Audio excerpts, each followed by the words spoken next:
Apóstol Pablo ha estado llevándonos a entender ese proceso que todos nosotros vivimos y es el proceso de nuestra santificación. Y aquí de una manera muy especial, eh, el apóstol Pablo comienza a hablarnos de la realidad del bautismo, como ya lo habíamos hablado, y ese bautismo que nos permite entender que hemos sido colocados ahora en Cristo. Hemos salido de una realidad, el Señor ha venido a nuestra vida, hemos entrado ahora a Cristo y por lo tanto, qué hermoso saber eso, hermanos, qué hermoso saber que todo esto es por fe, que todo esto es porque la fe opera convenciéndome de que esas realidades espirituales, aunque a mí a veces me parezcan que no son tan reales, lo que es espiritual a veces a nosotros no nos parece tan real porque estamos tan familiarizados con el mundo de la materia, con el mundo material, que lo que es espiritual me parece que no es a veces tan real. Pero el Señor, a través del Espíritu Santo, nos va convenciendo poco a poco de que todo lo que Él ha hecho por nosotros es una realidad verificable en nuestra experiencia. Qué maravilloso, hermanos, entender que todo comienza es por la fe, por el creer, que tú hayas creído en lo primero, ¿no? En lo primero, que tú hayas creído en el Señor, ahí comienza todo. Y todo está desarrollándose ahora, porque ahora tú necesitas entender cuáles son esos procesos que comienzan a operarse en todos esos sistemas que tú tienes allá adentro, en tu ser interior.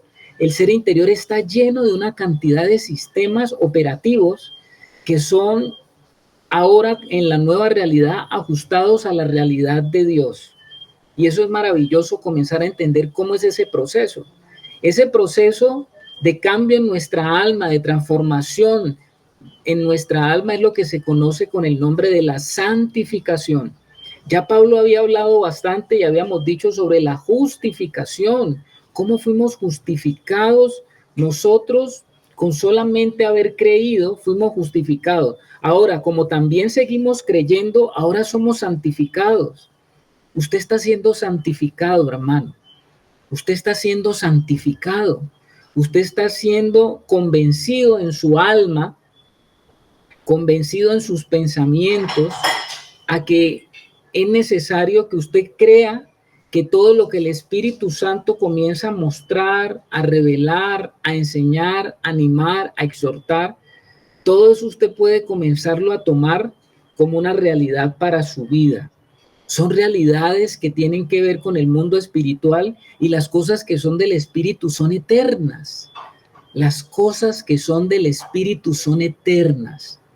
Entonces vamos hoy a seguir y vamos a continuar porque vamos al versículo 8 de Romanos 6.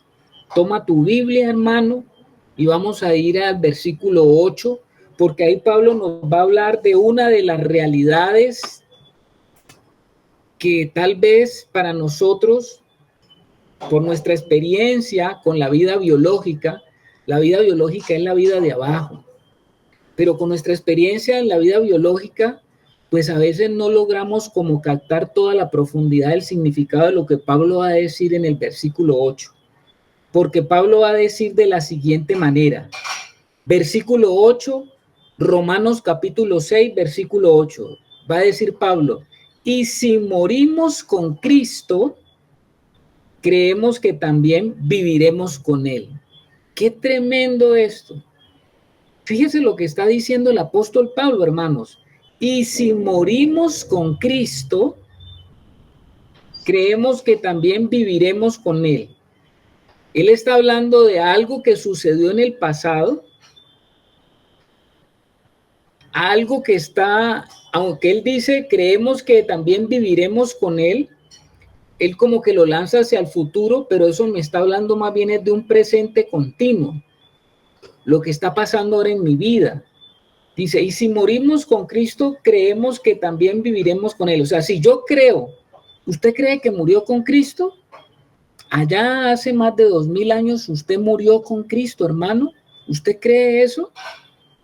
Usted puede decir, bueno, pero es que yo ni siquiera había nacido, ni siquiera sé, hace más de 2000 años, dónde estaba mi línea genealógica. Yo no sé, eso no lo tengo.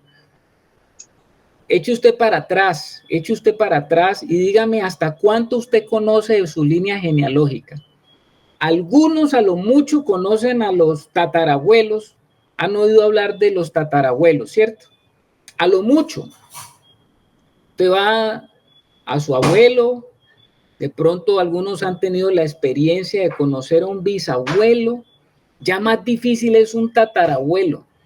Tal vez la conciencia en nuestra realidad de lo que mantenemos siempre presente son como las terceras o las 4 generaciones que nos anteceden, tal vez es lo que tenemos más a la mano, pero de ahí para allá, ¿dónde estaban esa línea donde usted vino, mi hermano? ¿Dónde está? Pero Dios sí sabe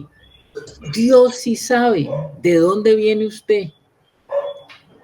Y todos venimos de Adán. Y en Adán todos nosotros sabemos que tenemos como genealogía de Adán, tenemos una naturaleza, esa naturaleza que viene de Adán y que el Señor Jesucristo en la cruz del Calvario, a esa naturaleza le dio muerte. ¿Cómo le parece a usted, mi hermano? A esa vida que poseía la fuerza vital del viejo hombre, le dio muerte Cristo. Y como yo nací con esa naturaleza, y como yo he creído en la obra de Cristo, porque yo creo en la obra de Cristo en la cruz del Calvario, inmediatamente el Espíritu Santo me lleva a mí allá, a ese momento. Y allá el Espíritu Santo le da muerte a esa naturaleza. Le da muerte a esa vida del viejo hombre, para que esa vida del viejo hombre no la sigamos nosotros experimentando como una realidad del presente. Y si morimos con Cristo, podría haber llegado el apóstol Pablo hasta allí.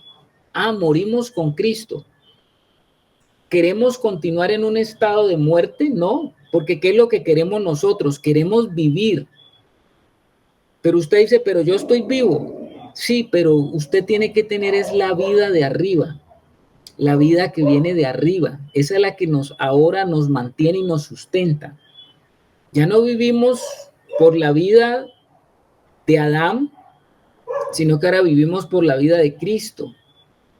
Ya no deseamos vivir en la antigua forma de vida, porque esa antigua forma de vida había generado una personalidad, porque todos tenemos una personalidad, y esa personalidad estaba ajustada con las cosas que tienen que ver de acá abajo. Pero ahora queremos vivir con Cristo en la libertad y la gloria de la vida de resurrección, porque esa vida de resurrección es incorruptible, porque la vida biológica termina un día, porque sus años y los míos están contados, y esa vida se termina. Pero en el fondo del corazón de todo ser humano, así no sea cristiano, hay como un deseo permanente de seguir, ¿no? Siempre en el corazón humano hay un deseo de trascender. Y eso es lo que ha dejado todavía y los resquicios que quedan de ese mundo espiritual en el viejo hombre. Pero aquí el Señor nos está hablando de que usted puede vivir ahora sí, y por eso nos habla de resurrección incorruptible. Morimos verdaderamente, esa es la realidad según Dios. No es la realidad según lo que yo pienso, según lo que yo siento. Es lo que dice el Señor, que morimos, porque si morimos con Cristo, entonces también vamos a poder experimentar la otra realidad, la de poder vivir verdaderamente con ese tipo de vida que viene de arriba. Dice, si morimos, creemos que también viviremos con Él. La resurrección, hermanos, la resurrección es fundamento del evangelio. Poco nosotros ahora cuando evangelizamos enfatizamos tanto la resurrección. Pero recuerden ustedes que cuando los apóstoles comenzaron el ministerio, el punto focal de ellos era la resurrección. Recuerde que el punto focal del apóstol Pablo también era la resurrección. Ellos hablaban de la resurrección de un hombre. Recuérdese que Pablo, por donde iba, siempre hablaba de la resurrección de ese hombre. Ese era como el enfoque que tenían ellos, ¿no? Para ellos era tan fresco el asunto de la resurrección, hermanos. Para ellos era vital hablar sobre la resurrección. Como yo le digo, actualmente, no sé, a veces no hablamos mucho de la resurrección como esa verdad fundamental del evangelio, porque es que si no hubiese habido resurrección, entonces no estaríamos aquí hablando. Si no hubiese habido resurrección, vana sería nuestra fe, dice el evangelio. Pero la vitalidad del evangelio se centra en la resurrección de Jesucristo, del hombre, de Jesús, porque la resurrección nos muestra la operabilidad del Espíritu Santo, la operabilidad de Cristo, porque Cristo es la resurrección como hijo de Dios que se levantó, que fue capaz de llevar una vida humana como la suya y con la mía y que pudo vencer el poder de la muerte.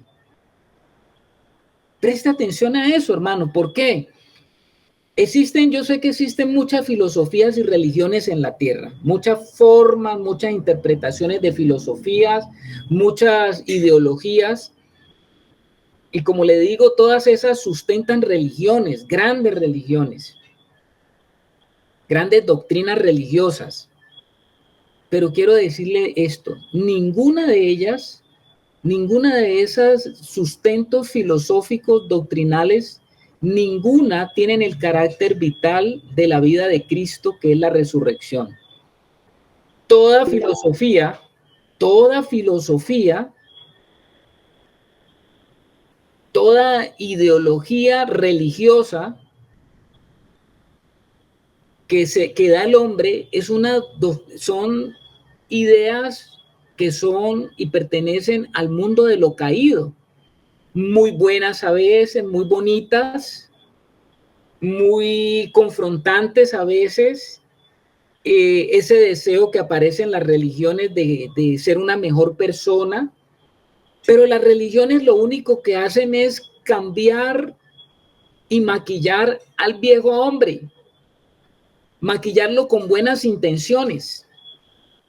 Las religiones y las ideologías o las filosofías religiosas lo único que hacen es maquillar al viejo hombre para que éste siga en esa vida. Porque toda esa vida que se le quiere dar al viejo hombre termina en muerte. Porque por mejores buenas intenciones que se tengan, por las mejores intenciones que usted tenga, usted no puede cambiar la naturaleza que tiene el viejo hombre, que es una naturaleza totalmente contaminada por el pecado. Y usted ve esa lucha del ser humano por tratar, sí, de ser mejor, porque ¿cuántos cursos hay de superación personal? ¿Cuántos libros? El género de la superación personal es uno de los géneros que ha crecido bastante en la industria de la cultura, ¿no? La superación, los libros de superación personal, las conferencias de superación personal, la filosofía de superación personal ha aumentado mucho porque el hombre contemporáneo es un hombre que experimenta ese vacío y ese vacío existencial que no deja que el hombre verdaderamente pueda acudir a lo real y a lo verdadero. Porque la superación personal siempre te permite a ti avanzar, pero en el viejo hombre, a entender que necesitan mejorar. Y se dan técnicas de mejoramiento, se dan técnicas para fortalecer el viejo hombre. Pero las técnicas de superación nunca podrán darte lo que te da el evangelio, porque el evangelio te da una nueva vida. A todas las religiones les falta eso, la vida. Le falta la vitalidad. La vida, esa vida que es increada, esa vida que viene de arriba, esa vida que tiene su propia manera de manifestarse, esa vida que puede reproducirse, esa vida que tiene la facilidad de conectarte con las realidades eternas. El Evangelio del Señor contiene toda esa vida. La vida de resurrección es la vida que conquistó la muerte.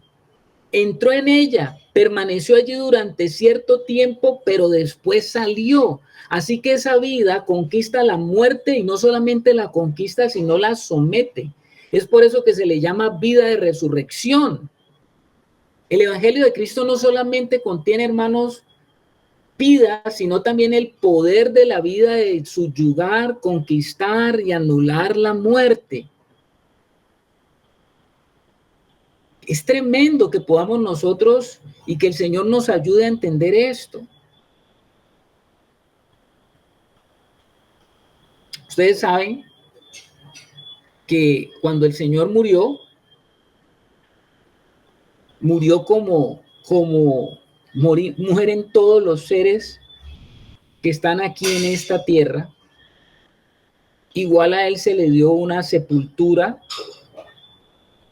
se le llevó a una tumba de un hombre rico, pero dice que esa tumba que se le dio a Él no lo pudo contener allí, porque al tercer día el Señor resucitó, se levantó.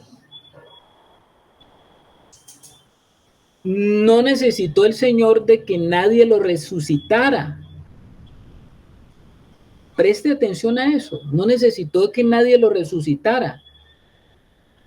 ¿Cómo fue que él pudo entonces levantarse por sí mismo? Pues esto fue posible porque él mismo es la resurrección. Él mismo es la resurrección. La vida de Cristo es la vida de resurrección. Por eso a él nadie le tuvo que resucitar. Él resucitó solo. Vamos a decirlo en esos términos. A él nadie lo tuvo que tocar para resucitarlo. A él nadie lo tuvo que llamar hacia afuera, como fue el caso de Lázaro, recuerde usted. Él mismo pudo levantarse de la muerte porque el Señor no es que Él provee resurrección, sino que Él mismo es la resurrección. El que tiene al Hijo, por eso dice la palabra, tiene la vida, tiene la vida. Y si morimos con Cristo, como lo dice ahí el versículo 8, creemos que también viviremos con Él. Esa vida está asegurada. Y dice el versículo 9, sabiendo que Cristo, Romanos 6:9, sabiendo que Cristo, habiendo resucitado de los muertos, ya no muere. La muerte no se enseñoreará más de él. Esto es tremendamente interesante. Una vez que una persona, es lo que está planteando aquí, la escritura es, Pablo lo está viendo por revelación, una vez que Cristo se levantó, la muerte ya no tenía ni tendrá lugar en la vida de él. Ahora, si usted entra en él, si usted entra en la vida de resurrección, o sea, si usted entra en Cristo, entonces, ¿qué es lo que Pablo está revelando aquí? Si la muerte ya no podía operar en Cristo y nunca más se enseñoreó del Señor ni se enseñoreará del Señor Jesucristo, si yo entro en Cristo, lo que quiere decir es que la muerte no se enseñoreará de mí, sino la que ahora se va a enseñorear en mí es la vida. O sea que ya no vamos a morir. Pero usted me podrá decir, ¿cómo, mi hermano? Pero si yo sé que todos vamos a morir. Claro, vamos a morir. Y este cuerpo biológico, ese cuerpo que a usted lo acompañará hasta el último día de su vida mientras esté en esta tierra, es lo único que realmente tenemos. Lo único que tenemos en esta vida real es este cuerpo. Bueno, malo, gordo, flaco, blanco, negro, como sea. Ya usted lo tiene y eso lo tendrá hasta el último día de su vida. Es lo que nos acompañará siempre. Pero este cuerpo se queda aquí y se queda aquí porque este cuerpo tiene que ser redimido y tiene que ser redimido. ¿Por qué tiene que ser redimido? Porque este cuerpo sigue todavía sometido a las leyes de esta realidad. Pero que aunque este cuerpo está sometido a las leyes de esta realidad, no significa que vamos a morir como mueren los que no tienen al Señor. Porque los que tenemos al Señor experimentaremos una separación, porque la palabra muerte significa separación. Sí vamos a experimentar una separación momentánea de nuestra alma y de nuestro espíritu, pero se nos otorgará un nuevo cuerpo para ese espíritu y esa alma en la resurrección final. O sea que el Señor no es que elimine el cuerpo para siempre, no es que nunca más vamos a volver a tener un cuerpo. Todos resucitaremos y todos tendremos ese cuerpo, seamos cristianos o no lo seamos. Todos vamos a tener un cuerpo, pero los cristianos tendremos un cuerpo en esa que corresponde a la novedad de vida. Esto es maravilloso que lo entendamos, hermano, porque ese cuerpo en novedad de vida tiene unas propiedades, unas características que son totalmente diferentes a este cuerpo que tenemos ahora, porque este cuerpo que tenemos ahora, por más de que lo cuidemos, por más de que lo sometamos al mejor entrenamiento físico, la mejor alimentación, la mejor forma de mantener usted la vida, de todas maneras este cuerpo está sometido a una ley que es la ley de la muerte del cuerpo biológico. ¿Qué dice mi hermano Germán? Es que me inquieta esto que estás diciendo, porque te escuché también hablando algo parecido con un hermano en la reunión del domingo. O sea, nuestro espíritu es regenerado, nuestra alma es renovada, según nos lo enseña la Escritura en ese proceso de santificación, pero sigue siendo la misma alma, pero diciéndolo como en términos muy, muy modernos, es como reconfigurada al diseño original de Dios, que no sea gobernada por el pecado, sino gobernada por el Espíritu. Pero nuestro cuerpo sí es un cuerpo nuevo, o sea, ese cuerpo que se tomará nuevamente, que el Señor nos dará, es porque esa alma necesita un nuevo cuerpo, pero como esa alma ya no tiene relación con el pecado, pues ese cuerpo tampoco, porque pues este cuerpo tiene caducidad porque es un cuerpo que ha sido viciado, que ha servido al pecado, pero entonces la única manera de que sea un alma renovada, un alma limpia completamente, que no guarde relación con el pecado, pues necesita un cuerpo igual. ¿Es eso, mi hermano, cierto? Sí, señor, tienes toda la razón, mi hermano.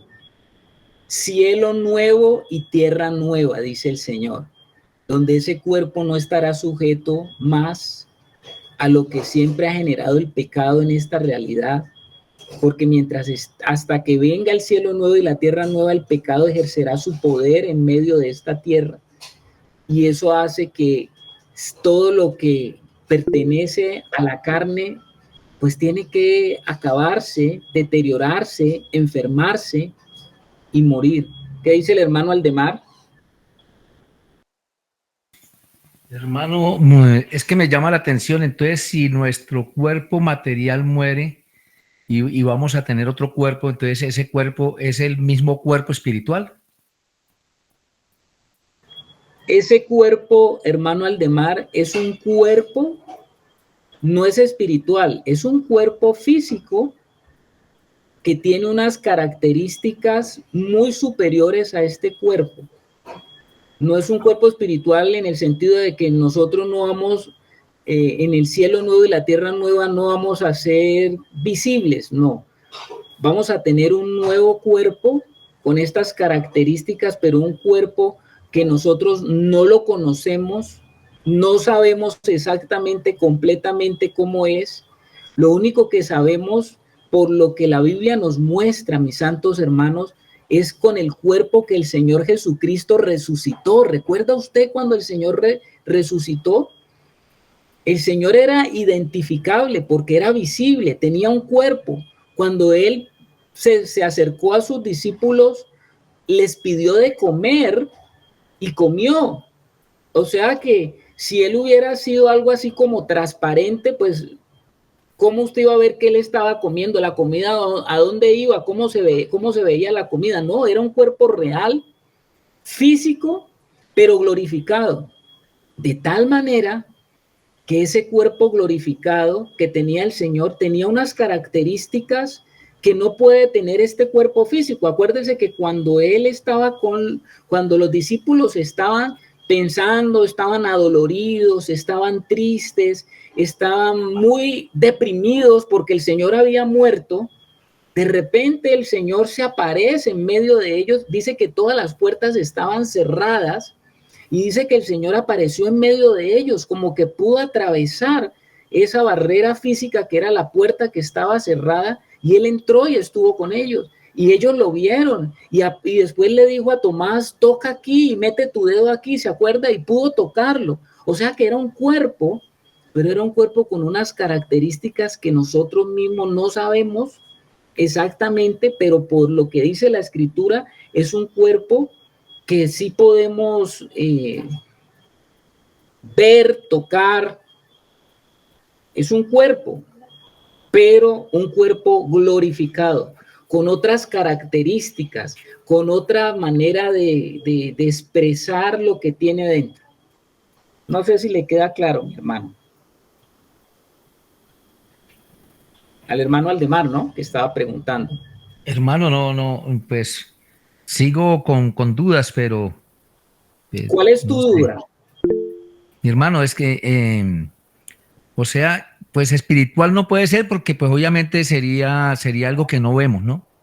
Exactamente. Entonces, sí, entonces ese cuerpo que el Señor dio o tuvo cuando los apóstoles le pudieron ver y lo pudieron tocar, hermano, ese cuerpo, ¿cómo se llama? O qué connotación tiene, hermano? Ok. Vamos a darle al hermano Germán y a ver qué dice hermano Germán. Bueno, la palabra dice que en la multitud de consejos hay sabiduría. Lo que yo interpreto y que el Señor nos ayude para que no sean interpretaciones de hombres, sino que sea algo que pueda aportar, es que es un cuerpo material, pero es un cuerpo bajo el diseño perfecto de Dios, un cuerpo que no está sujeto a leyes, a leyes caídas, porque sí me imagino que si el Señor comió es porque sí hay leyes biológicas de necesidad de sustentarlo y todas esas cosas, pero no a leyes caídas de enfermedad, de muerte, de dolor, de todas esas cosas, sino que es un cuerpo realmente bajo el diseño perfecto de Dios que no guarda relación con el pecado, o sea, un cuerpo que está en completa armonía con el alma y con el espíritu bajo el diseño perfecto con el cual Dios nos creó, pero sí es un cuerpo material. Eso es lo que yo interpreto. Sí, hermano, ese cuerpo se llama cuerpo glorificado. Así se llama, hermano Aldemar, cuerpo glorificado. O sea, un cuerpo que es capaz de totalmente estar por encima de muchas de las cosas que vive este cuerpo, ¿no? Hermano Wilson. Sí, hermano, ¿me escuchan? Muy bien. Bueno, lo que le había escuchado por ahí a algún hermano una vez es que tiene la posibilidad de materializarse y desmaterializarse a la vez, ¿no? Que es lo que vemos en el cuerpo resucitado de nuestro Señor Jesucristo. Entonces es algo lo que el hermano Germán también decía, lo que usted viene enseñando, que tiene la facultad de desmaterializarse y nuevamente materializarse a la vez. Ese era lo que quería comentar, hermano. Gracias, Wilson. Sí, es un cuerpo que tiene una nueva realidad, pero como lo decía Germán, es un cuerpo que está totalmente vinculado a ese proceso de justamente la santificación. porque ahora lo que usted está invirtiendo en su proceso de santificación tendrá que ver con el tipo de cuerpo con el cual usted resucite. Y esto es algo muy interesante, porque no podemos decir de que nuestra vida cristiana a todos se nos va a dar un mismo cuerpo, aún un mismo cuerpo glorificado. No se nos va a dar a todos el mismo cuerpo glorificado, porque cada cuerpo tiene su gloria y cada hermano tendrá su propia gloria delante de Dios. Tanto como usted haya ganado más de Cristo en esta vida, tanto usted haya trabajado más ahora con el Espíritu Santo en esta vida, asimismo usted tendrá la posibilidad de tener un mejor o menor, un mayor o menor cuerpo de glorificación.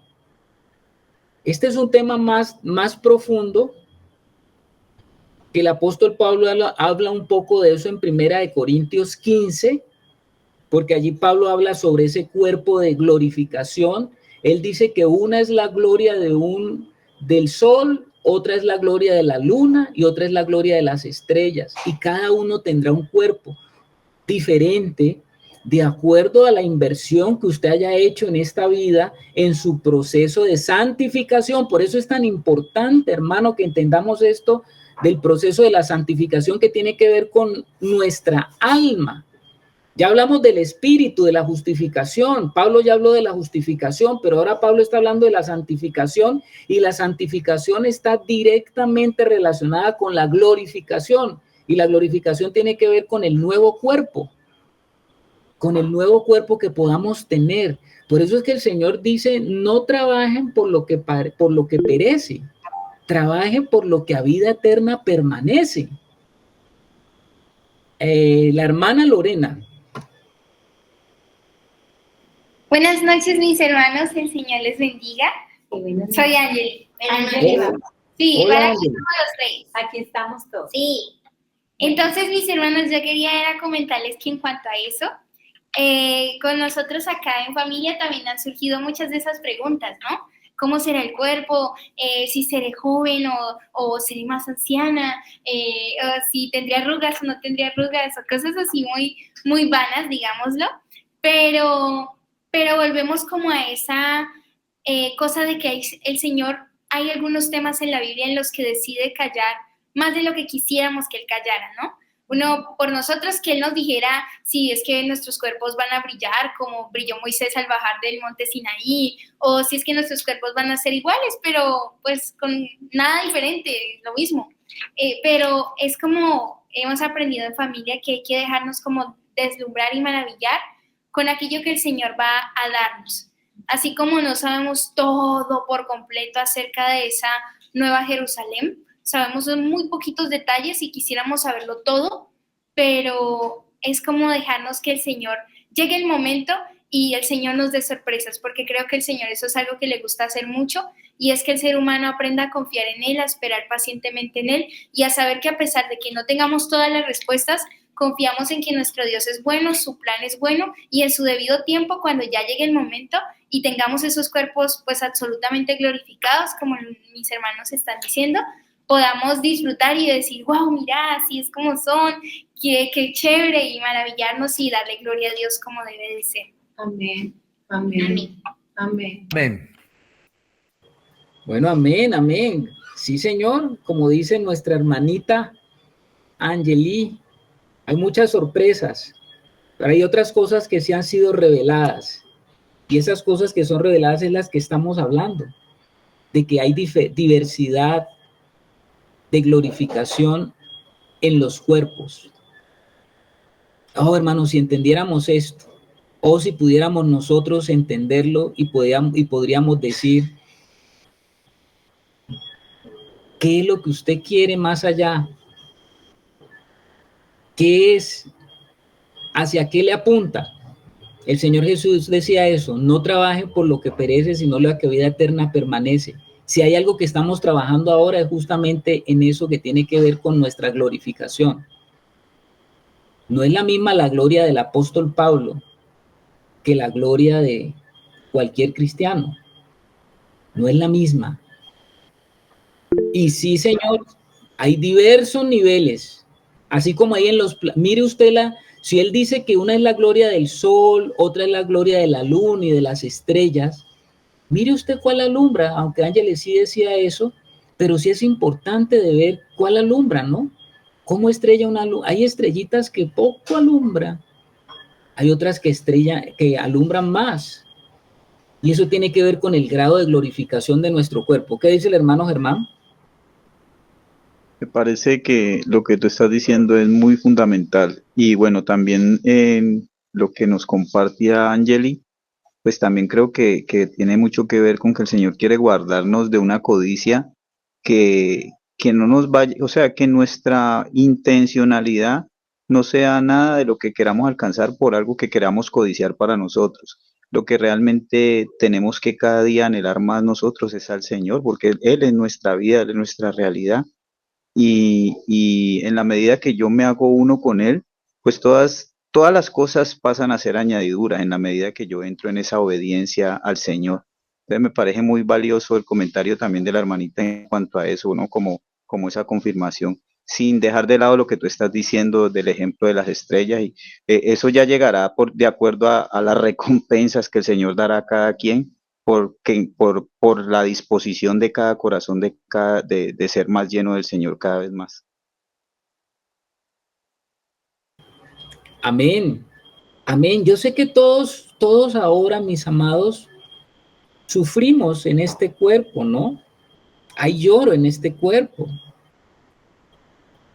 La enfermedad.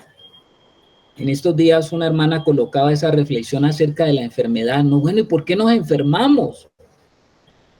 Bueno, pues nos enfermamos porque estamos en este cuerpo.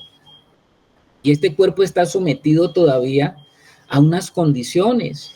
Y la enfermedad nos trae sufrimiento, y la enfermedad nos trae dolor, y la enfermedad trae lloro, aflicción. Pero no significa que porque haya la enfermedad, no significa que por eso el Señor, aún si estamos en este cuerpo, como nosotros en Cristo podemos avanzar en nuestro proceso de vida entendiendo que toda la gloria la tiene el Señor y que para Él todas las cosas que nosotros vivimos no son sin sentido. No son sin sentido. Nada de esta vida no es que no tenga sentido, como decía la hermana y explicaba y hablaba en el chat, ¿no? Decía, ¿cómo es posible? ¿Para qué? ¿Qué será? ¿La enfermedad será que nos ayuda a veces? Bueno, si la palabra de Dios dice que todas las cosas ayudan a bien, yo no creo que el Señor estaba diciendo, bueno, quiero decirles que si ustedes se enferman, todas las cosas les ayudan a bien, menos la enfermedad, menos cuando se enferme. Eso no les va a ayudar a bien. No, mi hermano, no creo que el Señor está diciendo eso. Aún en esos momentos, el Señor está diciendo que la enfermedad cumple una función en el Hijo de Dios y que el Hijo de Dios está en el Espíritu capacitado para atravesar cualquier valle de sombra y de muerte. Porque eso dice, ¿no? Aunque ande en valle de sombra y de muerte, no temeré mal alguno, porque tu vara y tu callado me infundirán aliento. Aún el Señor tiene con eso un propósito en esta vida. ¿Cómo no vamos a apreciar la salud? ¿O cómo apreciamos la salud si no nos enfermamos? Claro que cuando nos enfermamos es que comenzamos a apreciar muchísimo más lo que el Señor nos ha dado en cuanto a salud. ¿Cómo no vamos a entender también de que la enfermedad a veces forma parte de algo que el Señor quiere generar en mi vida, en mi corazón? ¿Cómo puedo yo entender que la misma enfermedad puede llegar a ser algo necesario para mi proceso de santificación? ¿Cómo yo puedo entender cómo que la enfermedad es mi proceso de santificación? Claro que estamos hablando de que el proceso de santificación es el proceso en el cual nosotros estamos totalmente involucrados en la participación con el Señor. Esto es muy interesante que lo podamos entender, hermano, porque esto nos avanza y nos ayuda a madurar un poco. Porque a veces de pronto nosotros nos mantenemos en una infancia espiritual y donde nosotros decimos, no, es que yo nunca tal cosa, yo nunca puedo esperar porque yo soy un hijo de Dios. No, mi hermano. El Señor, si no el Señor Jesús no hubiese dicho, en el mundo tendréis aflicción.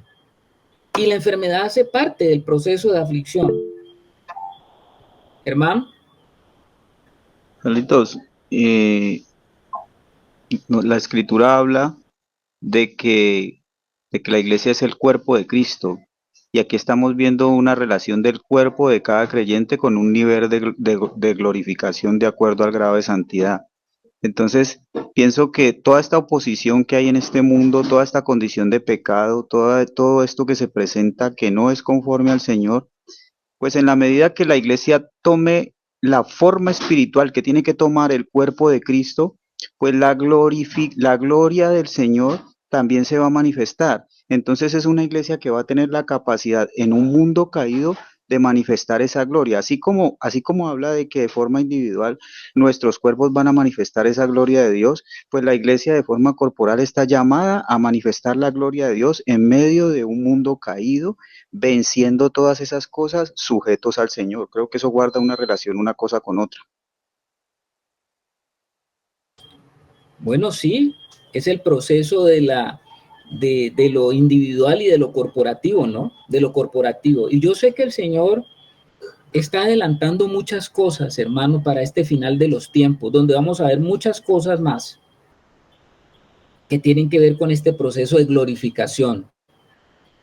Porque yo sé que cuando el Señor vino, cuando Salomón construyó el templo, ustedes recuerdan eso, cuando él terminó de construir y edificar ese templo, el gran templo de Salomón, dice que cuando fue inaugurado, con todo ese sistema de sacrificios, que fue algo apoteósico, dice que la gloria de ese templo, dice que se desbordó y salió desde el lugar más interno, que era el lugar santísimo, porque en el lugar santísimo era donde estaba la real presencia de Dios, y eso se desbordó y salió hasta los atrios, de tal manera que los sacerdotes que ministraban no podían entrar debido a la gloria de Dios. Esa es una hermosa figura, hermanos, es una hermosa figura de cómo Dios en esta realidad aún puede llegar a desbordar nuestro mundo interior y mostrarse de una manera tan gloriosa que yo creo que la iglesia del final de estos tiempos va a tener que mostrar y revelar eso al mundo. Pero bueno, vamos a dejar allí esa parte para seguir avanzando, hermanos. Pablo nos revela una verdad esencial sobre la muerte física de Cristo en la cruz, así como su resurrección de la muerte fue una resurrección donde estuvo evidente el poder de Dios. La muerte de Cristo ocurrió una sola vez y no volverá a suceder, eso ya lo sabemos. Dios derrotó la muerte en el momento que Cristo salió de la tumba y nunca más la muerte podrá arrastrarlo a Cristo hacia allá. Nosotros sabemos que la muerte se introdujo a través del pecado, ¿no? A través del pecado de Adán. Y la muerte comenzó a reinar desde allí. Está hablando de reinar. La muerte comenzó a reinar desde Adán hasta Cristo, porque la muerte tenía dominio y autoridad sobre la humanidad. Cada persona tuvo que someterse a la muerte. Aún el mismo Cristo se tuvo que someter en la cruz a la muerte, pero una vez que resucitó, la muerte ya no tiene poder sobre él. La resurrección liberó a Cristo de la autoridad de la muerte. Y de la misma forma, nosotros, los que estábamos muertos, ahora por la fe de Cristo ya no estamos obligados a someternos al pecado, ni somos vencidos por el poder de la muerte. Son dos cosas allí. Yo quiero que leamos Hebreos capítulo 2, versículo 14 y 15, porque ahí nos va a hablar, en esta epístola, nos va a hablar específicamente sobre este hecho de la muerte reinando reinando hasta Cristo. ¿Alguien me lo lee, por favor?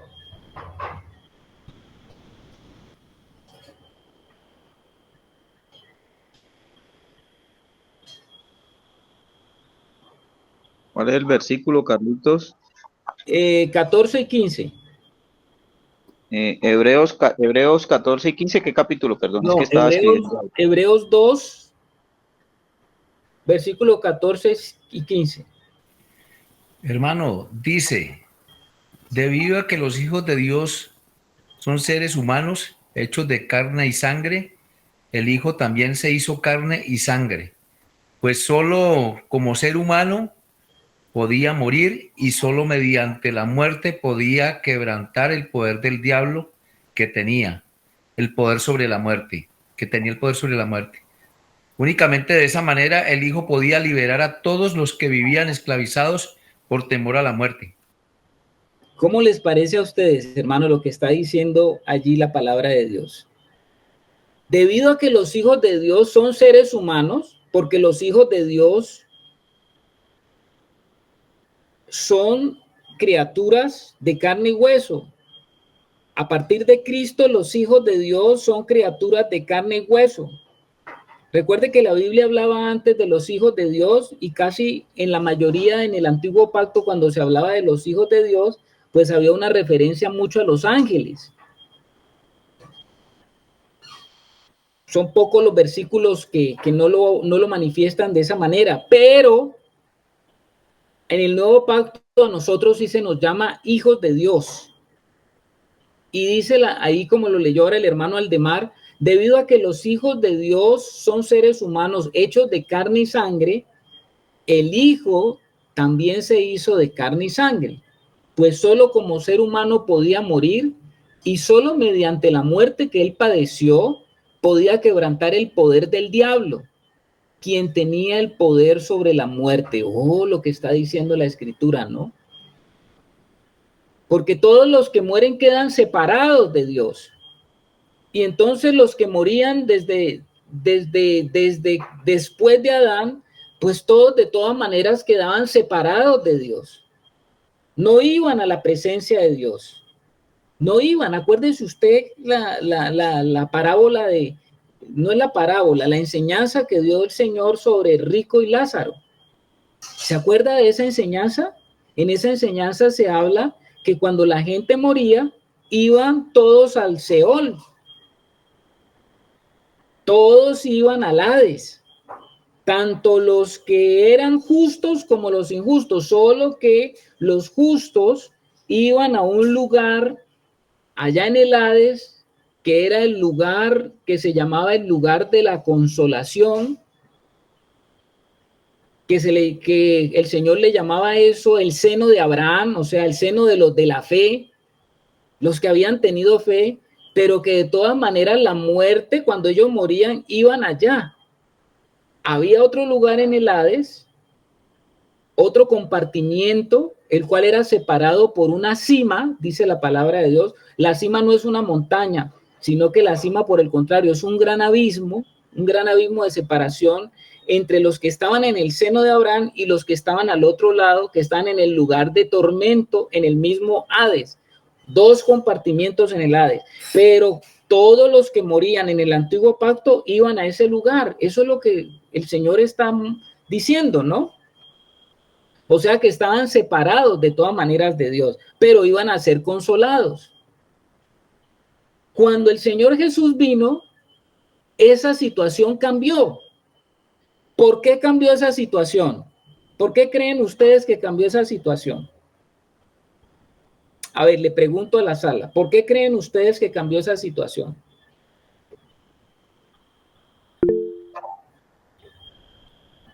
A ver, Germán.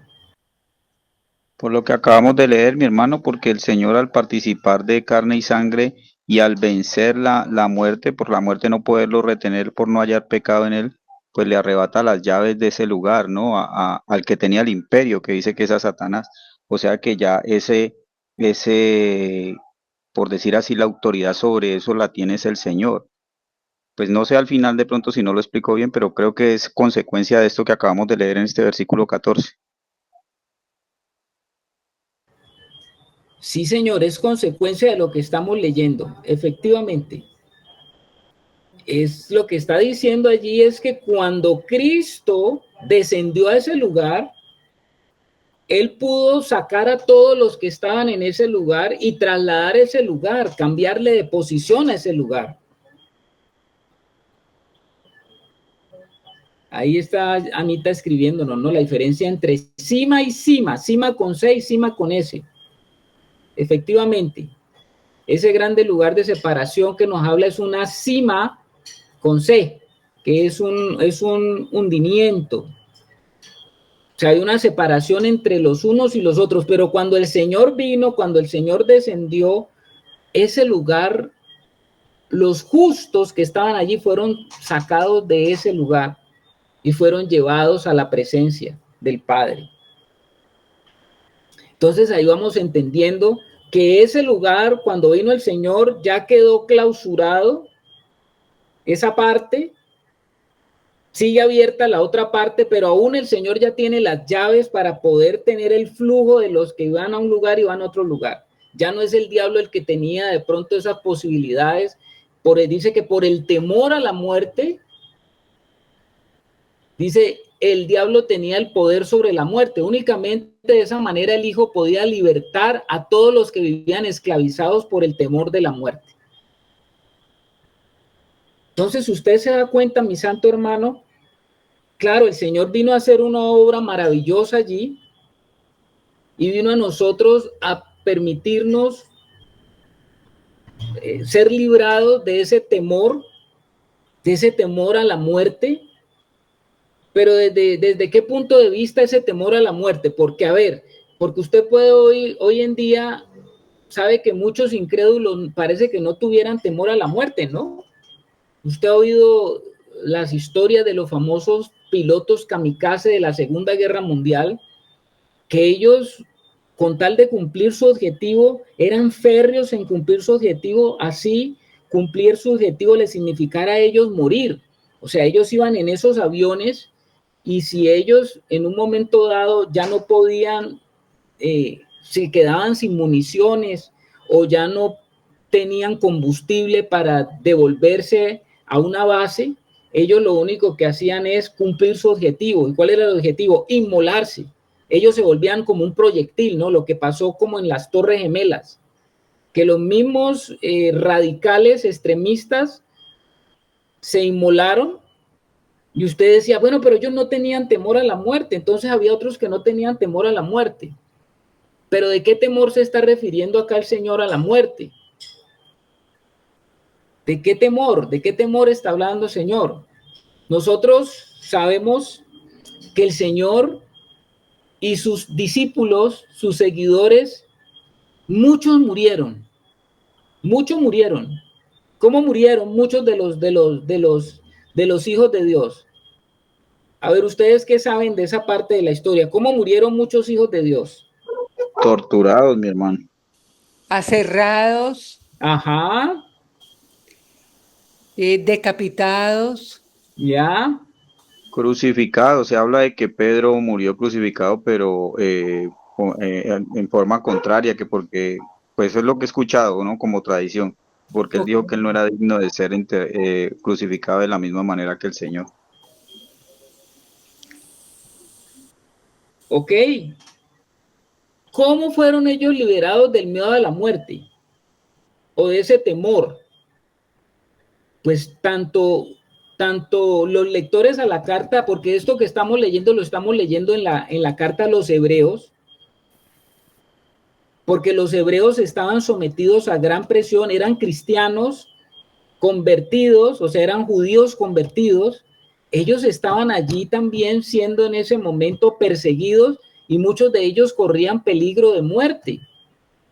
Pero usted sabe que muchos de esos hijos de Dios, muchos de esos cristianos, estaban dispuestos a entregar su vida. ¿Cómo fueron librados de ese temor a la muerte? Pues porque ellos, el que escribió la carta a los hebreos, como los cristianos que estaban allí escuchando esa carta, estaban familiarizados con el mensaje del evangelio. ¿Cuál era ese mensaje? Que Cristo no solamente murió, sino que también resucitó. Y eso lo tenían muy claro los cristianos, hermano. A ver, Germancito. Carlitos, el Salmo 23 dice que el Señor es mi pastor y nada me faltará, y que en lugares de delicados pastos me pastoreará. Bueno, ya lo sabemos, pero hay un versículo que dice, aunque ande en valle de sombra de muerte, no temeré mal alguno. Y un día, estudiando algo, leí que un hermano decía que eso era profético porque la realidad de la muerte la venció el Señor Jesucristo.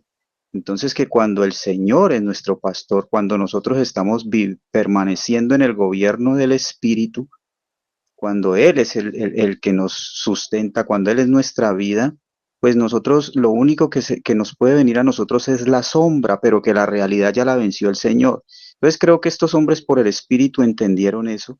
El apóstol Pablo también lo entendió porque él dijo, para mí el vivir es Cristo y el morir es ganancia, porque él sabía que era simplemente pasar de esta realidad temporal a la realidad eterna del Señor.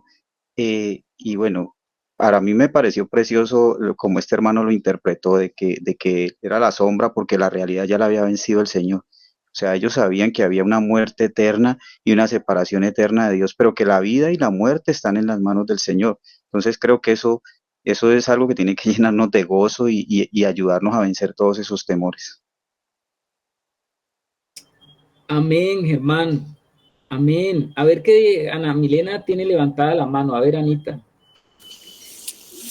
En el caso de Pablo, él fue arrebatado al tercer cielo, él conoció ese lugar.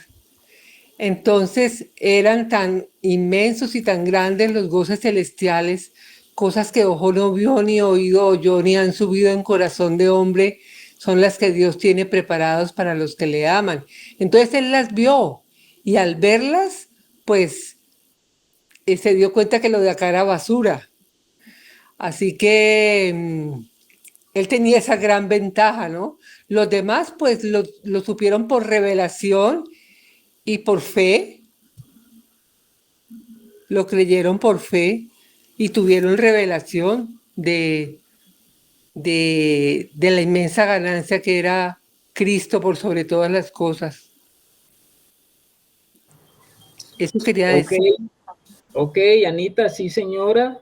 Sabemos de que Pablo tuvo esa experiencia, pero no solamente podemos decir de que él tuvo también la revelación de la resurrección de Cristo, porque acuérdense que él se le apareció el mismo Señor. Así fue su gran encuentro de su conversión, fue cuando el Señor se le apareció a él. Entonces para él la vida de resurrección era algo totalmente evidente y comprobable. ¿Qué dice Lorena?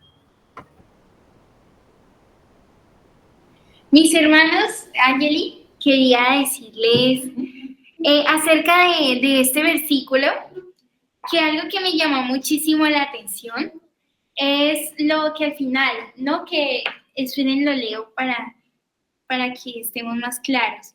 Y librar a los que por temor a la muerte estaban sujetos a la esclavitud durante toda la vida.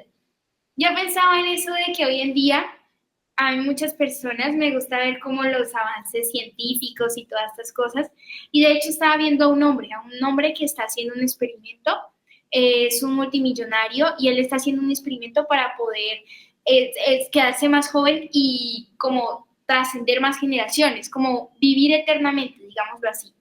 Y él hace mucho ejercicio, toma muchas vitaminas, se somete a algunos procedimientos químicos en su cuerpo, tiene todo el dinero del mundo y lo invierte en eso. Yo estaba reflexionando con este versículo que me acabo de acordar de esa historia, de que el mundo persigue eso, ¿no? Precisamente el evitar morir, o hay muchas personas, como decías Carlitos, que son temerarias a la muerte y dicen, no, es que yo no le temo a la muerte. Hay muchos jóvenes hoy en día que dicen eso, tú no le tienes miedo a morir, y ellos te dicen así como si fueran como lo máximo, no, yo no le tengo miedo a la muerte, a mí me encanta. Y en cambio vemos que la muerte es la realidad más devastadora que nos ha dejado el pecado, que es aquello que no hemos podido erradicar y no vamos a poder porque solo Cristo tiene dominio sobre ella. y el ser humano nunca lo va a tener. Y ese deseo de escapar de la muerte o de creer que la muerte es nuestra amiga es un concepto errado que está acogiendo el mundo y más que todo en este caso la juventud, donde ya creen que por hacer la muerte su amiga es como una escapatoria para evitar este mundo, para evitar el sufrimiento que hay en él, cuando no se dan cuenta que realmente se están dirigiendo a un lugar donde sufrirán aún más. Bueno, muchas gracias, Angeli. Qué bien eso que nos habla, porque sí es verdad. Hay muchas personas que justamente están tratando de luchar con la muerte desde Adán. Como tú lo dices, sí, ese científico yo creo que lo oí, él es una persona creo que estudió en Harvard y todo eso. Y ahí en este momento hay millonarios que están invirtiendo en proyectos donde se les están sometiendo a procesos de congelación extrema para que se conserven los cuerpos, porque ellos tienen la esperanza de que un día, cuando la ciencia haya avanzado tanto, los podrán levantar como un auto descompuesto, ¿no? Y vamos a arreglarle esto y ya descubrimos cómo funcionaba esto, cómo se arregla esto, y purirín, arreglado el asunto. Esa es la manera como Adán interpreta las cosas, ¿no? Cómo liberarse de la muerte, porque ese ha sido uno de los grandes hitos, no solamente ahora, sino de la humanidad entera, ¿no? El sueño del hombre, tratar de vencer ese enemigo. Pero nosotros sabemos que Adán no lo puede vencer. Adán no puede vencer ese enemigo porque eso fue un dictamen dado por el Señor. Y lo cierto es que de la única manera que podemos nosotros comprobar la realidad de la vida es a través de la resurrección de Cristo. Y en esa, si nosotros estamos en Él, pues entonces para nosotros será cada día más claro. Que el Señor nos ayude, porque yo sé que nos falta todavía entender muchas cosas relacionadas. Hablo de nuestra experiencia de vida, porque de todas maneras la muerte sigue estando allí como una amenaza. Y como les digo, para los cristianos y los escritores del Nuevo Testamento, para ellos era tan fresco lo de la resurrección de entre los muertos de Jesús. Para ellos era fresco eso, entonces ellos lo tenían muy claro, de que si ellos morían, como estamos diciendo ahora, ellos realmente no morían, simplemente se iban de esta realidad, pero entraban en la mayor realidad. Qué cosa tremenda, hermanos. Esa claridad que ellos tenían, esa seguridad que ellos tenían, los podía ellos llevar a enfrentar a todo el imperio romano sin ningún problema. Los podía llevar ellos a enfrentar todas las situaciones y condiciones, ¿no? Y ellos asumían, los mártires asumían su compromiso de vida con el Señor, independiente si les costaba la vida física acá abajo. Y por eso es que cristianos eran torturados o cristianos eran llevados al circo a ser devorados por leones, familias enteras. Y las personas, el influjo del evangelio en Roma fue tan poderoso cuando se veían en las arenas del circo romano a familias enteras, y todos los espectadores viendo familias enteras de rodillas orando ante el Señor mientras venían las fieras y los devoraban. Eso causó un gran impacto en el mundo romano de ese entonces. No crea que eso no lleva, no te confronta, no conmueve, ¿no? Ver esas escenas. Y el Señor lo permitió, sí, el Señor lo permitió, y fueron mártires y tendrán una gloria. Y tienen una gloria por eso, hermanos. Entonces, la razón de lo que estamos hablando es que los cristianos que estaban muy cerca al episodio del Señor, de la resurrección, estaban dispuestos a vivir la vida cristiana en persecución y autosacrificio. Precisamente porque ellos sabían que Jesús había resucitado de entre los muertos. Por eso ellos no temían morir. Por eso el autor de Hebreos está explicando que Jesús tuvo que venir en la carne y morir para que pudiera liberar a todos sus hijos de ese miedo a la muerte, para que pudieran vivir una vida de seguimiento de Cristo sin preocuparse por lo que pudiera pasar o lo que les pudiera costar. Ahí lo que vemos es que en el libro de Hebreos el escritor nos está diciendo que no hay realmente un temor de enfrentarnos a ese hecho, porque podemos esperar en Cristo, ya que Cristo también se enfrentó a la muerte y la venció. ¿Cómo venció Cristo? Pues a través de la resurrección. Avancemos un poquito ahí, hermanos. Versículo 10 y 11. Vamos a unir estos dos capítulos, estos dos versículos que están allí. Porque en cuanto murió al pecado, murió una vez, porque en cuanto murió al pecado, murió una vez por todas, mas en cuanto vive, para Dios vive. Así también vosotros, considerados muertos al pecado, pero vivos para Dios en Cristo Jesús, Señor nuestro. Vamos a unir estos dos versículos aquí.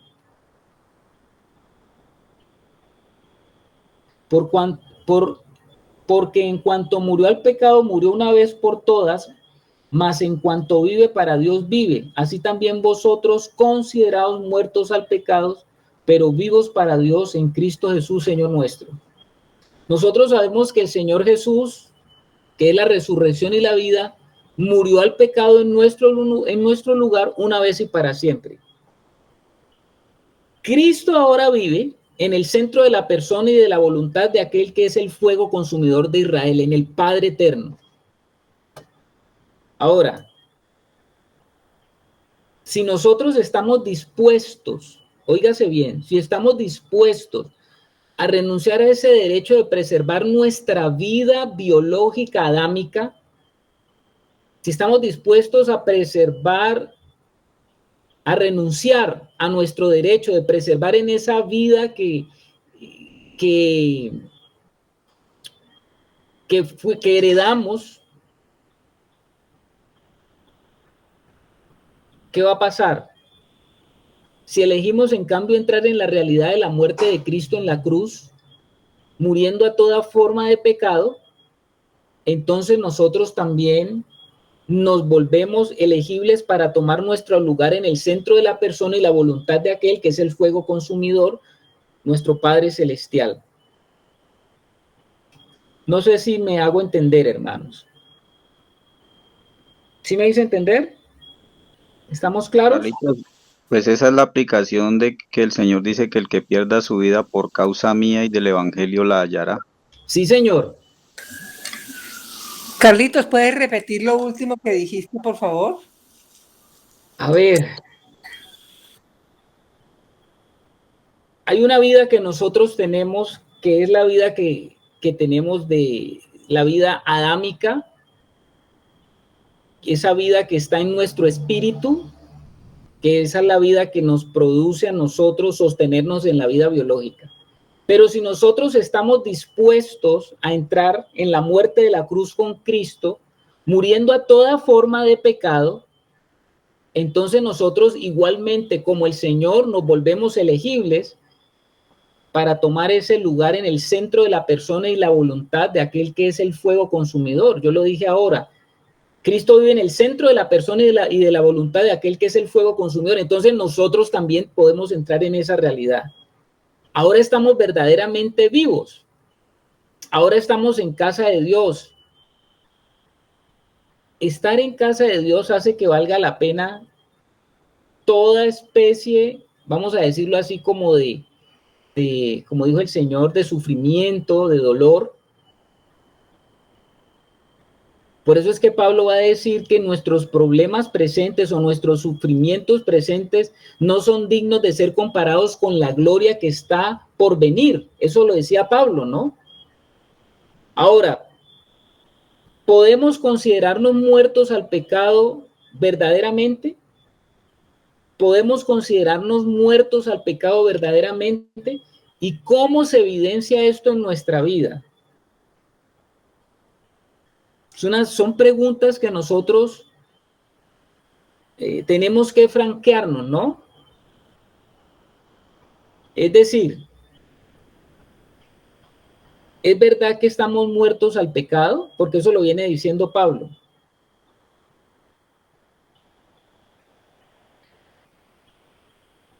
Yo sé que hoy en día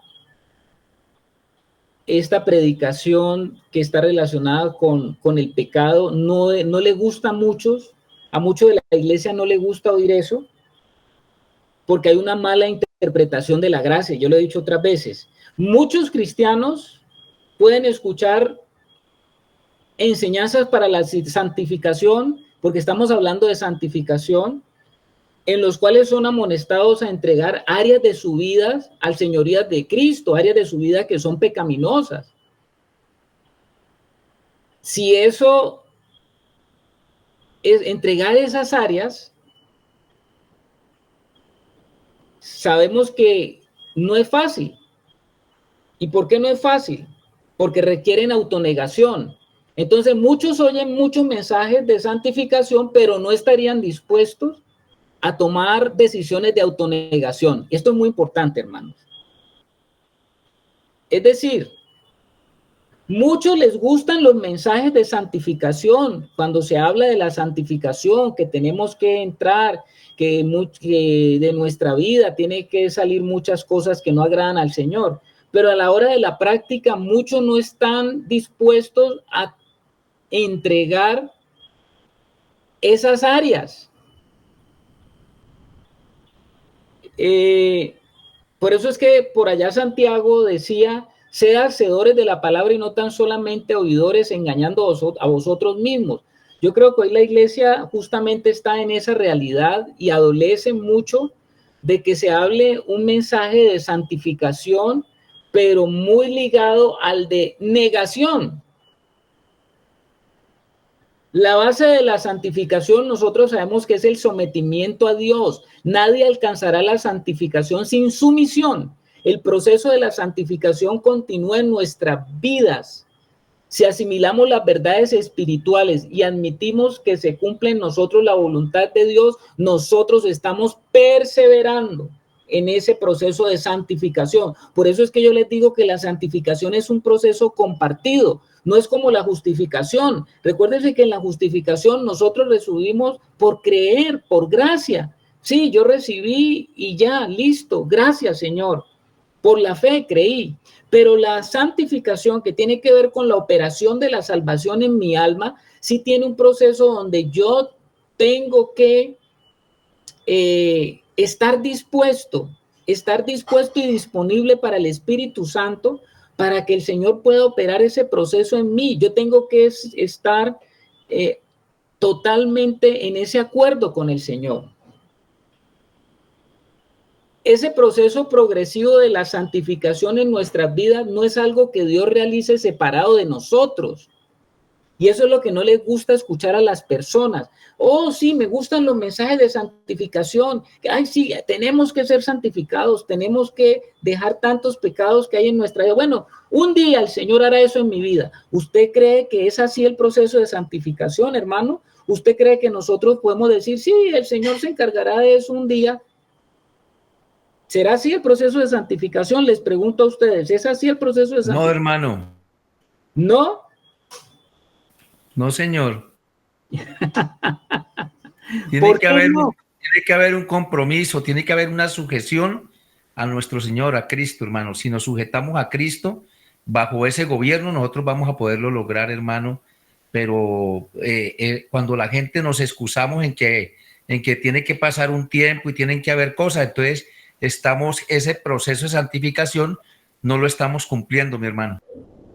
Así es, mi hermano Aldemar. Muy bien, mi hermano. A ver, Germán. Yo le complemento, le aumento un poquito, creo que es muy valioso lo que nos dice Aldemar. Nosotros, para entrar en ese acuerdo con el Señor del gobierno de Él, nosotros tenemos que llegar a aborrecer el pecado igual que el Señor. El Señor aborrece el pecado, entonces es aprender a operar en el corazón del Señor que ha sido puesto en nosotros. Por eso ese viejo corazón de nosotros no puede seguir lleno de sus propios deseos, lleno de sus propios intereses, sino que es en el corazón del Señor donde realmente nosotros podemos llegar a aborrecer el pecado. Si yo no llego a aborrecer el pecado, yo nunca voy a poder alcanzar el grado de santificación al que fui llamado. Amén, hermano. Bueno, yo creo que estamos entendiendo, porque en mucho del discurso que se oye de la iglesia que está aparentemente sustentada en la gracia, no se considera esto. ¿Qué quiere decir, Alex? No, mi hermano, paso porque paró el carro de la basura aquí a hacer bulla y no me escuchan. Ok, mi hermano. El proceso progresivo de la santificación en nuestra vida no es algo que podamos hacer separados de Dios y no es algo que Dios va a hacer por nosotros. Nosotros, dice el apóstol Pablo, debemos limpiarnos de toda contaminación de carne y de espíritu. No dice Dios lo limpiará, sino que nosotros tenemos que tomar esa decisión. El escritor de Hebreos también dice, seguir la santidad sin la cual nadie verá al Señor. Dios no ignora nuestro libre albedrío y la escritura no podía ser más clara en lo que representa nuestra responsabilidad en el proceso de la santificación. Estoy hablando en la santificación. Vuelvo y le repito, no confundir con la justificación. La santificación es el proceso que se opera en nuestra alma y en el cual nosotros somos colaboradores con lo que el Espíritu Santo quiere hacer en nuestra vida, y es traernos la realidad al tiempo presente. Ya fuimos salvos. Por lo que pasó con Cristo en la cruz del Calvario, pero en mi realidad del hoy tengo que experimentar la salvación como un proceso donde yo estoy participando con el Señor. ¿Qué dice Alex? Bueno, ya se fue el ruido.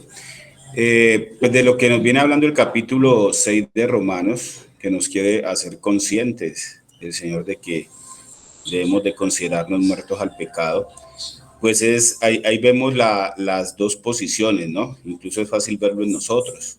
Nosotros antes de conocer al Señor y estar en el Señor, estábamos muertos para Él y estábamos vivos para el pecado. Ahora el Señor nos desafía a que nos consideremos, pero de la forma contraria. Dice que ahora debemos de considerarnos muertos al pecado, pero vivos para Dios en su Hijo. Entonces, ¿cuánto nos cuesta? La primera condición, si era muy fácil reconocerla y aceptarla. Nosotros sabíamos que estábamos muertos para Dios porque nuestra alma no tenía esa vida y nos veíamos muy vivos al pecado. ¿Cuánto nos está costando ahora considerar lo contrario? Que ahora en el Señor estamos muertos al pecado, pero estamos súper vivos para Dios en su Hijo. Pienso que esto es algo que lo recalca mucho Romanos desde que lo arrancamos. Excelente, Alex, excelente, porque justamente por lo que estás diciendo es que Pablo llega a decir lo que dice en el versículo 12. Vamos al versículo 12. Miren, hermanos, lo que dice el versículo, la perla que dice Pablo en el versículo 12. Dice, no reine, ojo pues lo que dice, no reine pues el pecado en vuestro cuerpo mortal, de modo que lo obedezcáis en sus concupiscencias. Es lo que tú estás diciendo, Alex.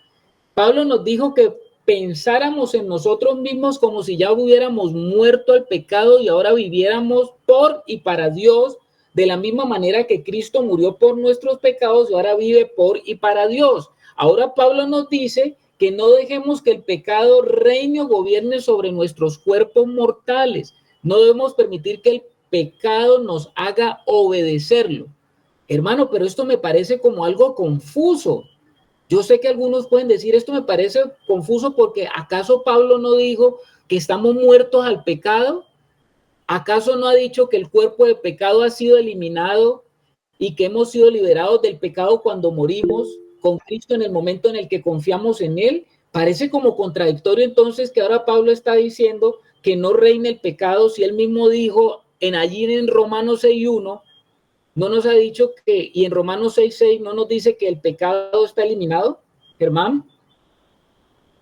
Pues yo creo que esto nos trae claridad incluso, y esto tiene una aplicación tan práctica en la realidad que estamos viviendo hoy en día, porque estamos muy atentos del mover de gobiernos externos y hay un clamor de justicia en el ser humano porque pues los reinados del hombre son caídos, son reinados injustos, pero aquí el Espíritu nos está llamando a que nosotros tenemos que rebelarnos, pero contra ese reinado injusto del pecado en nosotros.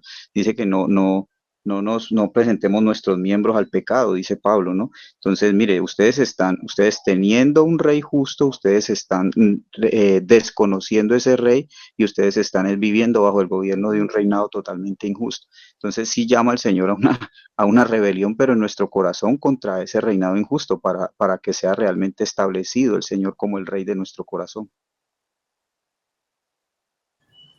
Sí, señor. El hermano Alex. Es que, mis hermanos, vemos cómo pues en la Biblia aparece separado ese párrafo del versículo 11 al 12. El 12 arranca en un párrafo diferente, pero es la continuidad del 11, porque en el 11 finalizamos que dice: así también vosotros considerados muertos al pecado, pero vivo para Dios. Ojo, la palabrita que el Señor nos ha enseñado en Cristo. O sea que lo que está diciendo el 12 es que ahora tenemos el modelo de Cristo, de cómo es posible vivir en ese cuerpo mortal, porque sabemos que si Jesús murió, como lo vimos en Hebreos 2, pues Jesús anda en un cuerpo mortal, pero en ese cuerpo mortal no pecó. Entonces, a lo que nos lleva la palabra es a que nos identifiquemos de la forma en que Cristo en ese cuerpo mortal pudo vivir y no permitió que reinara el pecado en él. O sea, Jesús nació sin el pecado, separado del pecado. Entonces, lo que nos lleva la palabra es a eso, a instarnos a que podemos en ese cuerpo mortal no dejarnos gobernar del pecado.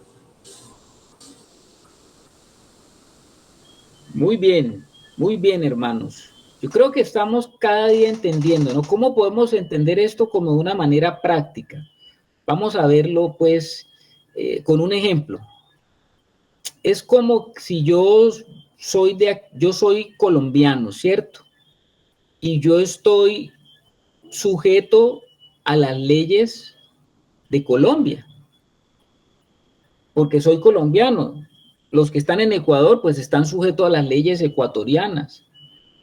Los hermanos que están acá, nosotros los colombianos estamos sujetos a una autoridad, a un gobierno, y tenemos que estar sometidos a lo que el gobierno tiene como leyes para nosotros los que vivimos en esta nación.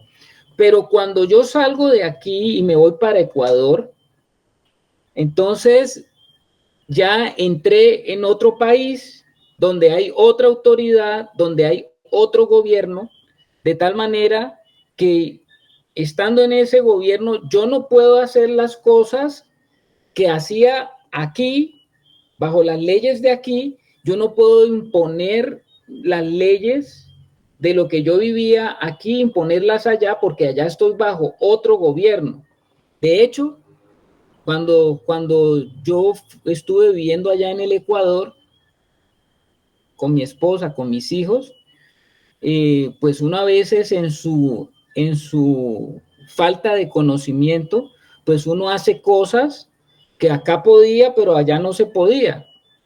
O uno veía las implicaciones que tenían cosas allá más complejas que lo que tenía acá.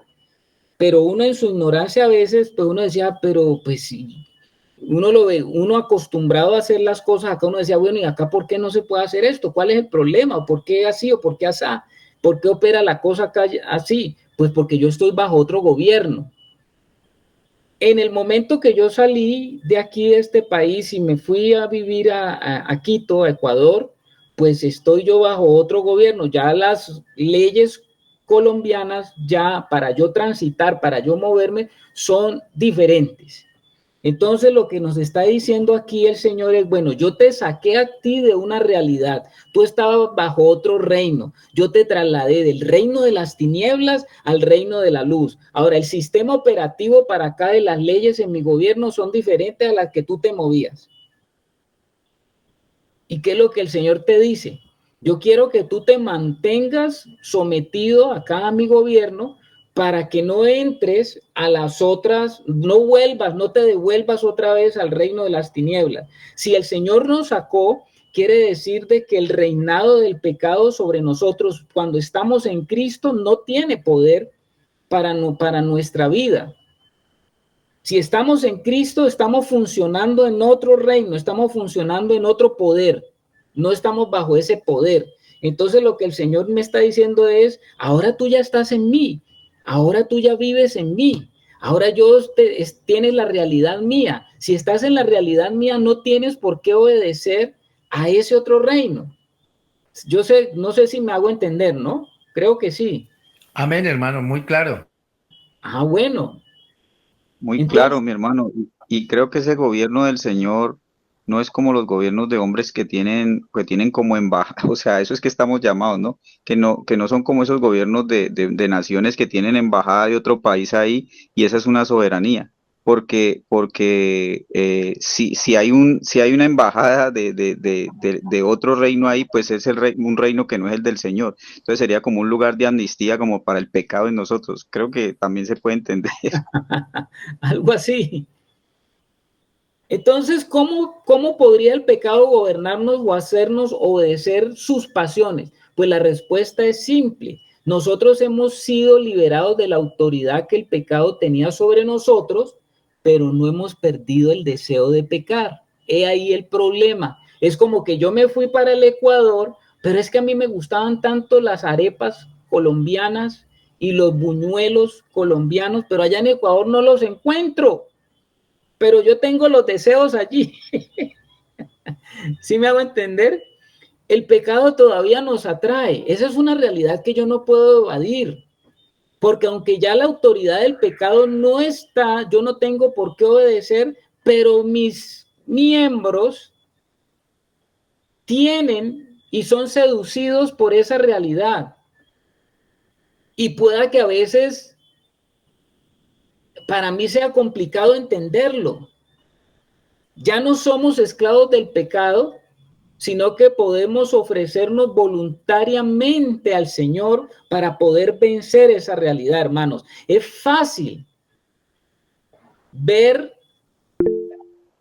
la interpretación de lo que Pablo está queriendo decir cuando dice considérese muerto, en el sentido de que ya no se tiene el impulso de pecar.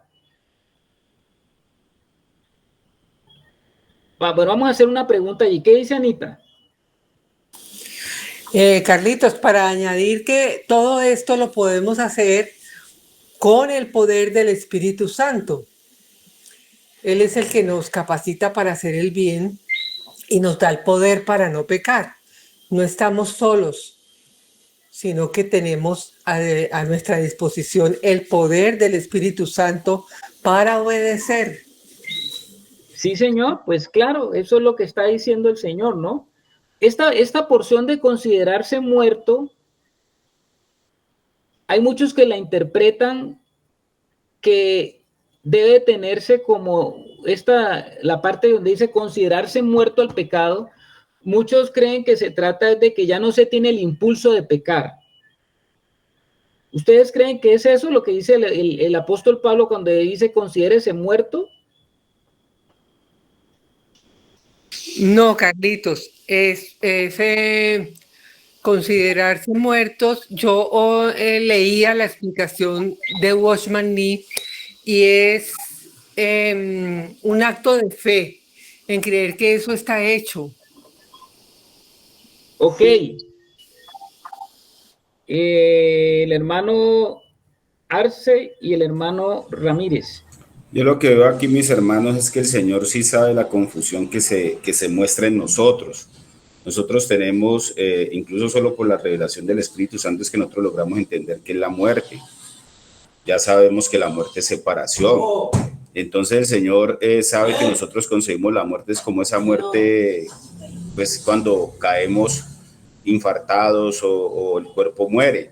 Entonces yo considero que cuando dice allí la palabra considerémonos muertos al pecado, el Señor quiere que sepamos que seguimos vivos en el cuerpo, pero que en lo espiritual ya estamos muertos al pecado, separados al pecado.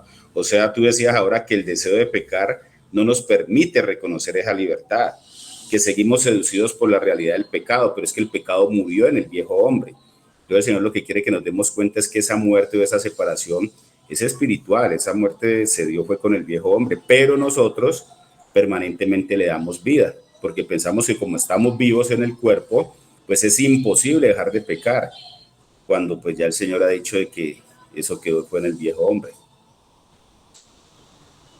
Sí, señor. A ver, Germán. Sí, creo que es correcto, ¿no? Entender que lo que el Señor nos está hablando es de una muerte espiritual y que nosotros estamos, si fuimos trasladados de un reino a otro reino y que esto es espiritual. Cuando Él dice considerados, pues podemos tener en cuenta como cuando se firma un documento, cuando se establece algún documento que tiene como ciertas consideraciones o si tiene como ciertos condicionantes. Entonces, usted tiene un nivel o sea, usted puede tomar una decisión, usted puede adquirir un comportamiento, pero usted tiene que considerar algo, usted tiene que saber algo. Yo creo que esa palabra considerar ahí es, sepan pues, o sea, que el Señor nos está diciendo, nos está llamando a vivir una vida y nos está dando hechos reales, nos está diciendo, mire, pero las consideraciones son estas, o sea, dándonos a entender de que tenemos que partir de hechos reales de acuerdo y que así mismo tiene que ser nuestro comportamiento y las decisiones que tomemos. O sea, que no es una carta abierta a yo vivir de cualquier manera, sino que esas consideraciones son como las leyes establecidas dentro de ese reino.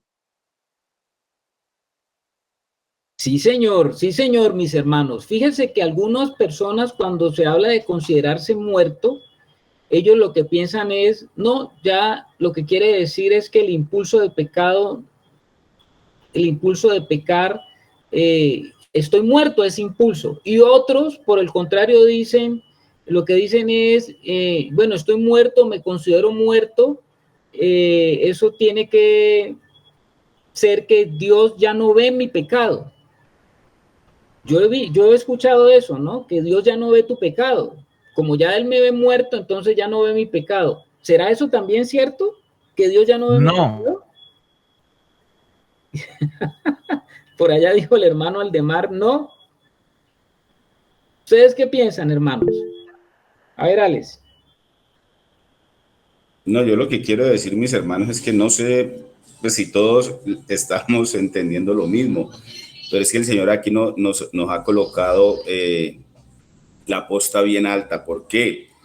Porque pienso que muchos hemos dicho eso, que nosotros en esta condición que estamos vamos a pecar hasta que nos liberemos de este cuerpo mortal, porque entendemos que solo cuando morimos es que estamos alejados del pecado, pero el Señor aquí nos ha dicho que no. El Señor nos ha, y creo que tú enfatizaste cuando arrancamos, que la posición de Pablo era que en esta vida terrenal mortal el Señor nos faculta con todo para que no pequemos. Entonces pienso que esto es llevarlo el Señor a un nivel espiritual bien alto, porque lo que siempre hemos pensado y lo que el mundo está convencido es eso. No, pues es que como estoy vivo y en esta condición carnal siempre voy a pecar, pues el Señor lo que nos está diciendo aquí en la palabra es que eso es falso, que sí es posible en esta terrenalidad vivir sin pecado. Pues pienso que nos pone el Señor a considerarlo bastante, bastante. Sí, señor, mi hermano, sí, lo que estás diciendo es tremendo porque es lo que Pablo nos está animando, ¿no? ¿A qué nos está animando a Pablo? A que tengamos, ¿sabe qué nos está animando Pablo? A que tengamos una conversación nosotros mismos allí, esa conversación continua, como dice Pablo, que nos examinemos cada uno, que nos estemos examinando de forma continua y nos ordena que participemos en esa batalla que hay contra esos deseos que combaten en nuestra alma, que son y que están relacionados con el pecado, con el poder del pecado que todavía está aquí. Nosotros tenemos que evitar que el pecado nos diga lo que tenemos y no tenemos que hacer. Eso es lo que Pablo nos está diciendo. Para el creyente cristiano que se ha salvado, los deseos pecaminosos ya no son el patrón de conducta normal. Los cristianos no deben ceder el control de esos impulsos pecaminosos nunca más, porque los cristianos ya saben que tienen el poder, como decía ahora Anita, del Espíritu Santo para no seguir en esa condición. ¿Qué dice el hermano Aldemar? hermano, es que cuando yo medito en ese pasaje bíblico que dice en él, con él y para él, entonces cuando yo voy a pecar, hermano, se me viene ese pasaje bíblico. Y entonces allí es cuando yo digo, con él, en él y para él, hermano, entonces Mi vida tiene que tener un cambio y entonces dejo de hacer lo malo por hacer lo bueno. Entonces siempre va a haber algo que nos va a decir de que vamos mal y que tenemos que mejorar, hermano. Amén, hermano.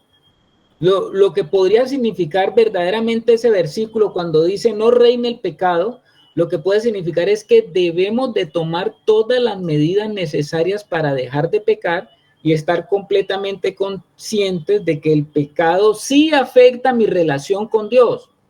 No reine el pecado en vuestro cuerpo mortal.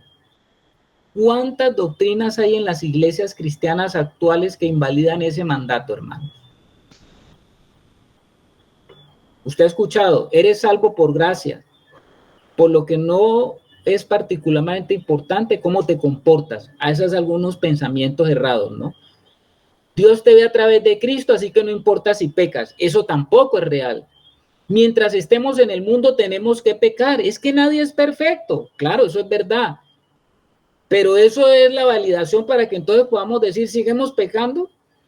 El amor incondicional de Dios se encargará de tu pecado. Su misericordia es eterna. Eso es real, pero no invalida lo otro. Si tan solo esperas, Cristo te librará a su tiempo. Todo esfuerzo que hagas es un intento de añadir algo a la justicia perfecta de Cristo. O sea, como que te está diciendo, sí, pero vas a tener allí entonces la posibilidad y la puertita abierta. Otros dirán, no, después de que mueras no tendrás problemas con tu pecado. Otros dirán, cuando el Señor regrese, usted será atrapado tal vez en un rapto y ya su pecado desaparecerá automáticamente. Otros dirán, el hecho de que perseveres en algún pecado significa de que Dios está mostrando que debes ser salvo por su gracia.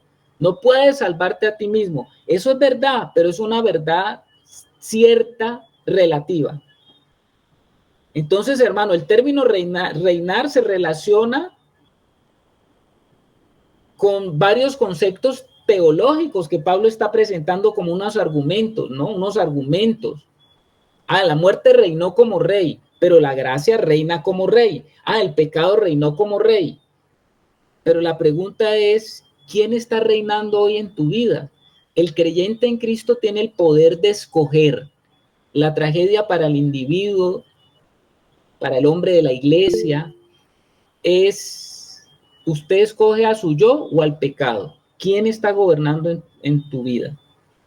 ¿Alex?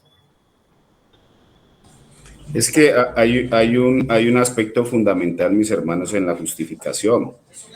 Cuando el Señor es el que nos justifica, que la sangre de Cristo nos justifica, pues el Señor lo que está diciendo es que Él nos está comprobando.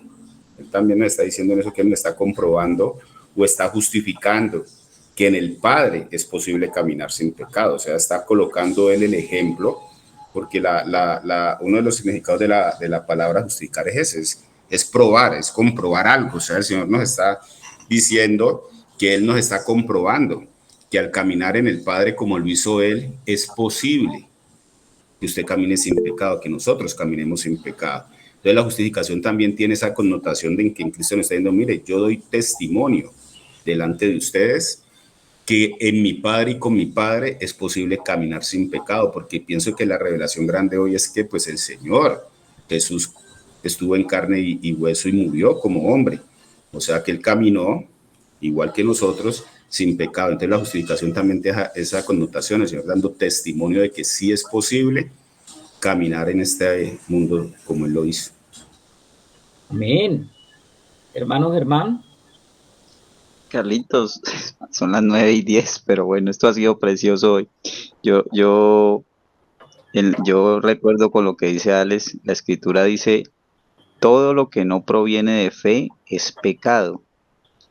Y también dice que el justo por la fe vivirá. Entonces, el Señor lleva eso a ese nivel. Estamos entendiendo que sí es posible vivir una vida sin pecado, porque Él dice que todo lo que no proviene de fe es pecado. Y el único que puede sostenerse en la fe es el hombre espiritual, porque la Escritura dice que pongamos los ojos en Jesús, el autor y consumador de la fe. O sea, si yo estoy en Cristo, yo puedo caminar en esa realidad. Y puedo vivir en esa, comprobando realmente esa victoria sobre el pecado, como le dijo el Señor a Caín, le dijo, el pecado, si bien hicieres, el pecado no se enseñoreará de ti. pero entonces, o sea, como que el Señor nos está llamando realmente a revisarnos cuál es la vida en Cristo que nosotros estamos llevando. Estamos entendiendo doctrinalmente muchas cosas, pero también el Señor nos está diciendo, pero también tienen que llegar a comprobar eso. Y esto a veces suena, ojo con lo que voy a decir, suena como como un suicidio intelectual cuando el Señor nos habla de morir a nosotros y que la vida de Cristo sea una realidad en nosotros. Pero creo que de cierta manera sí lo es, porque es un suicidio intelectual, pero para la sabiduría humana, para los razonamientos diabólicos que van en contra de la voluntad del Señor y que nos llevan a errar, a pecar. Porque pecar, recuerdo que la definición es errar al blanco, ¿no? Entonces, todo esto suena como difícil de digerir, pero como que el Espíritu nos está diciendo, es necesario que ustedes entren en una realidad para que comprueben realmente la vida de resurrección. Bueno, hermanos, amén. Todas esas participaciones, le doy gracias al Señor por la sala de esta noche abierta para todos los hermanos. Démosle gracias al Señor por el tiempo que hemos tenido, que esta palabra sea como un alimento para fortalecernos y para que también nosotros vayamos fortaleciéndonos en tomar las decisiones necesarias en nuestra vida. Hoy nos enciendes el corazón.